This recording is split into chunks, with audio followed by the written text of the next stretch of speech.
Welcome to our final video for the textbook exercises in Further Mechanics 1.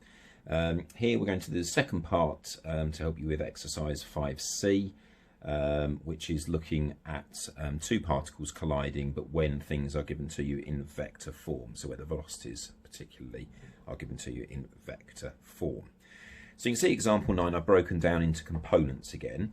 And to be fair, this question is probably easier than the previous two that we looked at because you've got your components straight away without having to resolve. So it says that sphere A is of mass 5 kilograms, and that's moving on a smooth horizontal surface with velocity 2I plus 3j. So we can break that down into our two components, 2 and 3 there. And another smooth sphere B of mass 3 kilograms, and the same radius as A is moving on the same surface with velocity 4I minus 2j. Now it tells us that the collision this time, the line of centres is parallel to J. So that's why I've drawn them this way around, whereas the previous examples were parallel to the vector I. This time the line of centres is parallel to J, so you've got them vertically on top of each other when they collide there instead. And the coefficient of fraction, the coefficient of restitution, I should say, is given to us as 3/5. So, if we look at perpendicular to the line of centres first of all, because that's the simpler work again. So, perpendicular this time, there is no impulse being provided, so we can say straight away that for particle A, that C is going to equal 2, and for B, we can see that A is going to equal 4. So the speed before is going to equal the speed after the collision, where it's perpendicular to the line of centres. And then we can work with our two formulae parallel to the line of centres.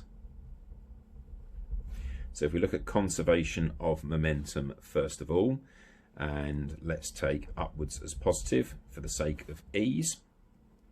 So the mass of A was 5, so we've got 5 lots of the speed 3, and then this is going in the other direction, so that's going to be minus 3 lots of 2, is going to equal, and I've got my speeds pointing in that direction after the event, so that's going to be 5D plus 3B. So 5 lots of D plus 3 lots of B. So 15 take away 6 is 9, so that's our first equation.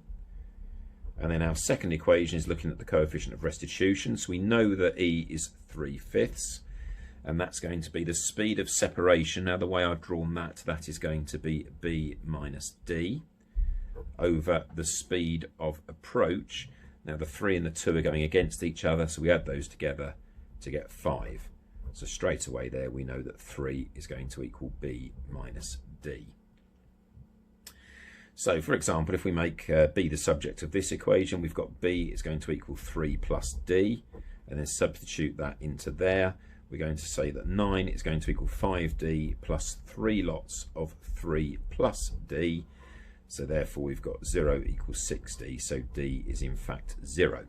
So after the event, particle A is actually going to be travelling in the direction of I, because there is no vertical component. And as we can see from the equation above again, if D equals 0, then that means that B equals 3. So in this question again, just checking what we were asked to find. We're asked to find the velocities of the spheres after the impact, so we've done everything we need to do. So the velocity of A is just going to be Ci plus dj, and the velocity of B is going to be Ai plus bj. So we've got that the velocity of A is going to equal 2I plus 0j, so it's 2I meters per second, and the velocity of B is going to be 4I and then plus 3j meters per second. So again, hopefully you can see that the vector form there for those sorts of questions is probably a fair bit easier. So moving on to our final example, again things are given to us in vector form, so actually this avoids us having to draw a diagram because we know everything is taken into account. The directions are all given within the velocities, so again this question is quite a bit simpler, I hope, once you know what you're doing. So I'm going to list all of the details I'm told. So we have that the mass of A is going to be 2m, and the mass of B. So I'm going to list all the A information there and the B information underneath, and the mass of B is 3m. Now we are told that the initial velocity of A before the collision is 5j, and the initial velocity of B before the collision is 3I minus j. We're then going on to be told that the velocity of A immediately after the collision is going to equal 3I plus 2j, and it's the speed, well, we need to find the velocity first of all of B after the collision, and then we can find out what the speed is and actually answer the question.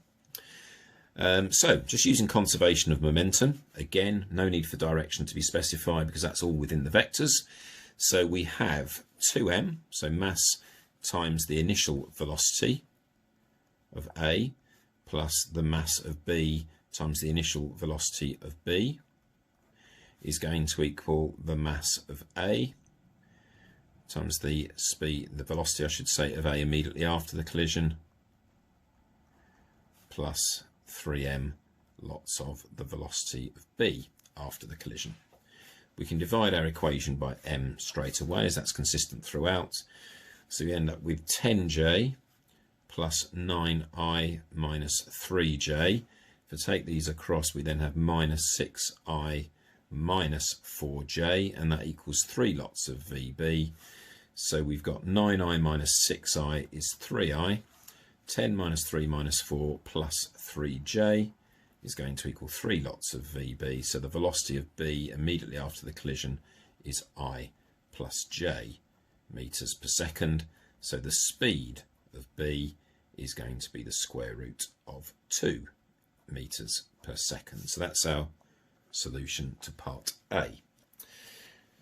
Now part B says the unit vector parallel to the line of centres. So in the previous questions we've had the line of centres conveniently horizontal or in the direction of I and in the direction of J, whereas we can have collisions obviously where the line of centre is at any angle.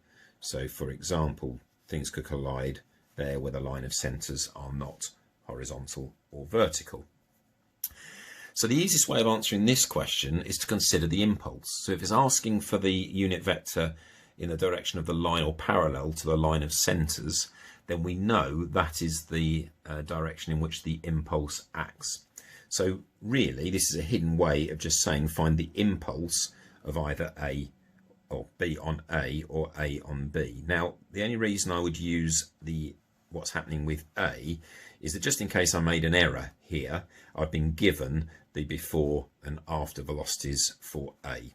So I'm going to do the impulse of B on A, so that means I'm looking at what's happening to A.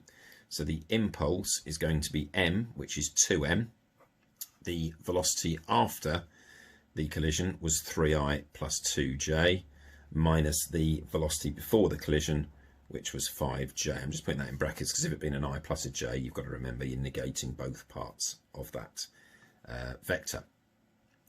So what we have here, the impulse is going to be 2m 3i minus 3j.